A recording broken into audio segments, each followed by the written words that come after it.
یہ 4 بھائی ہیں نا، تو ان 4 بھائیوں میں سے ایک نے کسی عورت کا دودھ پی لیا تو اس عورت کی جتنی اولادیں دودھ پینے والے کی وہ رضائی بھائی بہن بن جائیں گے، لیکن اس کے باقیہ 3 بھائیوں کے وہ رضائی بھائی بہن نہیں بنیں گے کیونکہ انہوں نے دودھ نہیں پیا۔ تو فرمایا امہاتکم اللاتی ارضعنکم، تمہاری وہ مائیں جنہوں نے تمہیں دودھ پلایا، واخواتکم من الرضاعہ، اور رضائی بہنیں بھی۔ ظاہری بات ہے جب وہ عورت ماں بن گئی، اس کی بیٹیاں اس کی بہنیں بن گئی، اور یہ اس کا بچہ بن گیا تو اس کی باقی اولاد اس کی بھائی بہن بن گئے، تو ہمارے رضائی بہنیں بھی حرام کر دی گئی۔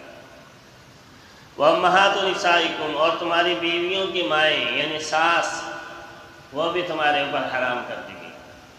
ساس بھی ماں ہی کی مانے۔ وربائبکم اللاتی فی حجورکم من نسائکم اللاتی دخلتم بہن، اور تمہاری وہ ربیبائیں جو تمہاری پرورش میں ہوں اور تمہاری بیویوں کی ہیں، جن بیویوں کے ساتھ تم تنہائی میں خلوت کر چکے ہو، دخول کر چکے ہو۔ اس کا مطلب یہ ہے کہ اگر آپ نے کسی ایسی عورت سے شادی کی ہے، اس عورت کی پہلے خاوند سے بیٹی ہے، تو وہ تمہاری ربیبہ کہلائے گی۔ ظاہری بات ہے جب وہ عورت تمہارے نکاح میں آئے گی تو ہو سکتا ہے وہ اپنی بیٹی کو بھی لے آئے یا نہ بھی لے کر آئے، لیکن وہ اس خاوند کی ربیبہ کہلائے۔ اب یہ خاوند بیوی کا نانف تو اٹھا رہے، ہو سکتا ہے اس کی بیٹی کے اوپر بھی کچھ خرچ کر رہا ہو، اس کو بھی،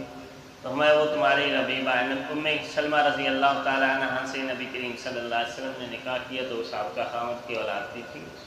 بچی بھی تھی ساتھ۔ تو ہمیں تمہاری بیویوں کی وہ ربیبائیں جو تمہاری پرورش میں ہیں، اگرچہ ساتھ نہ بھی ہوں اور جگہ، ان بیویوں کے ساتھ جب تم خلوت کر چکے ہو تو پھر اس کی بیٹیاں تمہارے اوپر حرام ہو۔